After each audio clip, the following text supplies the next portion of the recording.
Panibagong ganap na naman nga sa babaeng walang kapaguran at hindi pa pinapakasalan, naksyota.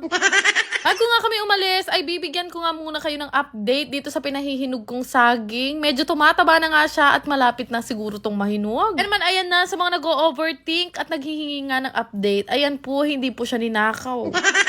Aalis nga kami ngayon, kasama ko nga si Bebo at ang pamangkin nga niyang si Tanya, na talaga naman mas maarte pa sa akin na una pang nag-blush on sa akin, naksyota.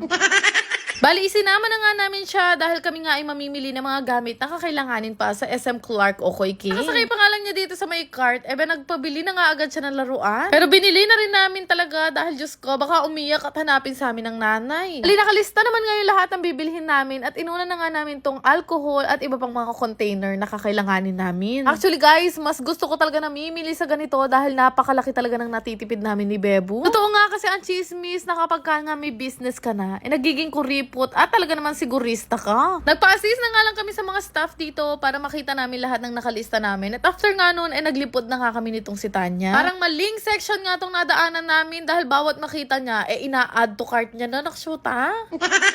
O diba, dinaig pa ako ng bata na to sa pag-a-add to cart. Yun sa kanya talaga literal na add to cart.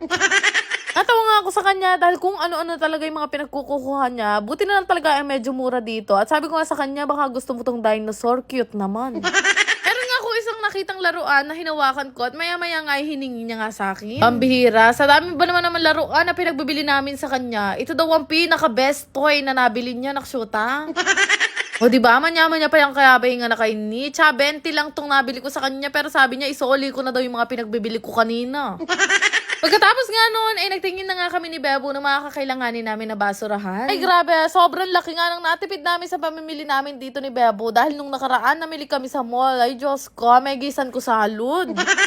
Aw yan, na piningamanuan ko, maling section na naman ang nadaanan namin dahil sa sobrang kaartihan nga nito pamangkin ni Bebo, nagpapabili na naman siya ng bago sapatos. Bata pa lang kasi tong si Tanya, napakahilig na nga niyang pumorma. Tingnan nyo naman, hindi niya alam kung anong pipiliin niya sa mga tsinelas niya. After nga noon, umalis na nga kami doon dahil Diyos ko, baka mas marami pa yung bill namin sa kanya kaysa sa Okoy King.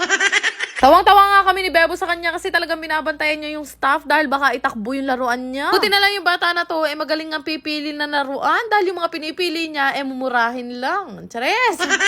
After nga noon, bumalik na nga kami kay Montero fully paid at grabe, napakainit ngayon ng panahon at hindi lang doon nagtatapos, nag-aya pa siyang mag-Jollibee. Ay Diyos ko, talaga palang masakit tinga-tinganak, patsela kang pera. Pero ito nga ay pagpapractice lang namin ni Bebo dahil malay nyo naman sa mga susunod na buwan, Mami Mengay Vlog na ang pangalan ng vlog ko, naksyota. Tingnan mo naman yung bata na to. Pagkatapos niya kami ma-scam ni Bebo, pumasok na nga siya mag-isa sa bahay at iniwan niya na kami pareho. Sabi ko naman sa inyo, mas malaki pang naging bill niya kaysa sa mga pinamili ko sa Okoy King, naksyota. Gusto ko lang i-share sa inyo itong pinaglilibangan ko ang laro na Masaya Game. Siyempre, ito po ay bawal sa mga bata at paalala lang, ito ay libangan lang. Para makagawa ka nga ng account dito, kailangan mo lang naman mag-register gamit ang iyong phone number, mag-create ng password, ilagay ang verification code at mag-confirm. Referral ID naman ay makikita mo nga sa comment section. Napakagaling nga kasi may pa-daily bonus talaga sila araw-araw. Ganun lang kadali, magkakaroon ka na nga ng account dito sa Masaya Game at napakarami nga pwedeng pagpili ang laro dito. Siyempre, bago ka makapaglaro, ay kakailanganin mo muna nga mag-cash in gamit nga ang inyong mga GCash account number. 100 pesos nga ang minimum, 30,000 naman ang maximum. After nga noon ay makakalaro na nga kayo at gaya nga nito, nilaro ko nga itong Golden Emperor na palagi ko nga nilalaro. Tutuwa ako dito kasi napakadali niya lang talagang laruin tapos ang laki talaga ng napapanalunan ko. Kakatuwa lang kasi kapag ka naiinip ako at wala talaga akong magawa, ito nga yung ginagawa kong libangan. Ay tingnan nyo naman, papindot-pindot lang ako, nananalo na ako ng malaki gaya nito. Siyempre, palagi kong ginagawa kapag kaganito nakalaki yung napapanalunan ko, wini-withdraw ko na nga yan. Sobrang dali lang naman din mag-withdraw, ilalagay mo lang naman kung ilan yung amount na gusto mong withdrawin at siyempre, ang GCash account number mo. Kaya kung gusto nyo rin subukan, ilalagay ko na lang ang link sa comment section.